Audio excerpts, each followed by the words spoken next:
नमस्ते। हिंदी की ऑनलाइन कक्षा में आप सबका स्वागत है। प्यारे बच्चों, आज मैं आपको कक्षा 5 की अनोखी सूझ जो गतिविधि कहानी से है वो मैं आपको सुनाने जा रही हूँ। पुराने समय की बात है जब देवताओं में और दानवों में युद्ध होता रहता था। दोनों में युद्ध होता था। एक बार वो युद्ध कर लड़ते लड़ते प्रजापति के पास गए। प्रजापति कौन है? प्रजापति ब्रह्मा जी हैं। प्रजापति के पास गए। प्रजापति के पास जाकर बोलने लगे कि मान्यवर बताइए, आप हम दोनों में से बुद्धि में श्रेष्ठ कौन है? प्रजापति सोचने लगे, यदि मैं कहता हूँ देवता श्रेष्ठ है तो दानव नाराज, और यदि मैं कहता हूँ दानव श्रेष्ठ है तो देवता रुष्ट। अब मैं किससे श्रेष्ठ बताऊं? प्रजापति ने खूब सोचा।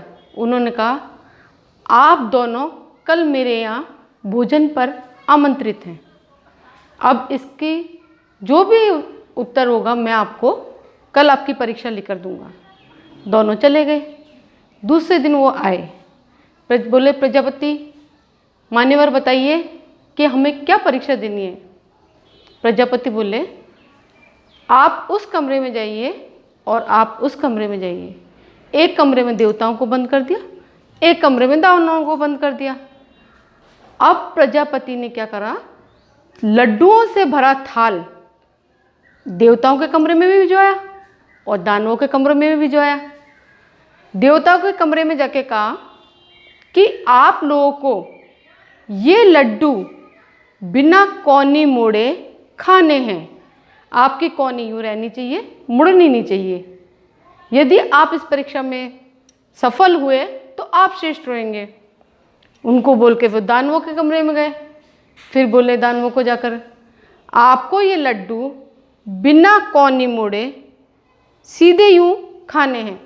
यदि आप इस परीक्षा में सफल हुए तो आप श्रेष्ठ होंगे। ये बोल के प्रजापति बाहर आ गए। दानवों ने कमरा बंद करा, देवताओं ने भी अपना कमरा बंद करा। देवताओं ने सहकारिता की, सहयोग की भावना को अपनाया और वो एक दूसरे के सामने बैठ गए। एक ने उनके मुंह में दिया, दूसरे देवता ने वापस उसके मुंह में दे दिया। कौनी मुड़ी नहीं। उन्होंने शांति से अपना भोजन खत्म करा। सारे लड्डू उन्होंने शांति से करे। इधर देवता, दानव।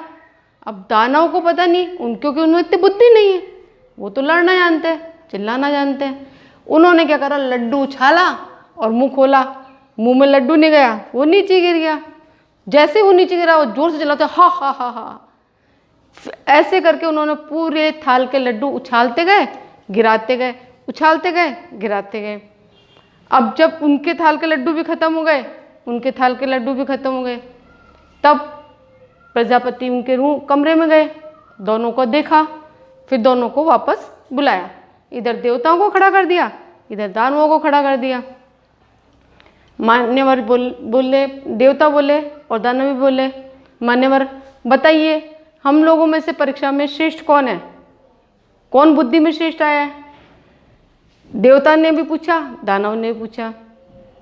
प्रजापति जी जो थे, ब्रह्मा जी, उन्होंने उत्तर दिया कि परीक्षा में तो देवता ही श्रेष्ठ हैं। क्यों? क्योंकि वो बुद्धि में श्रेष्ठ हैं।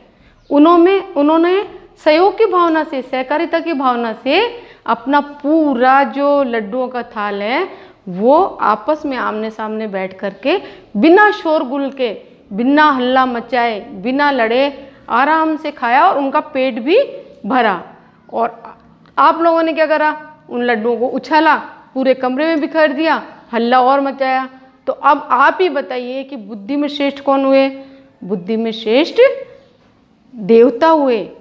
तो बच्चों, आप लोगों से भी यही कहना है, इस कहानी से यही शिक्षा मिलती है कि हमेशा सहयोग की भावना रखो, आपस में मिलकर रहो, एक दूसरे का सहयोग करो। हर परिस्थिति में एक दूसरे का सहयोग करना चाहिए। तो ये कहानी आपको कैसी लगी बच्चों? अच्छा, मैं इससे कोई प्रश्न भी बताती हूँ आपको। आपके इस कहानी में प्रश्न आएंगे कि प्रजापति कौन थे?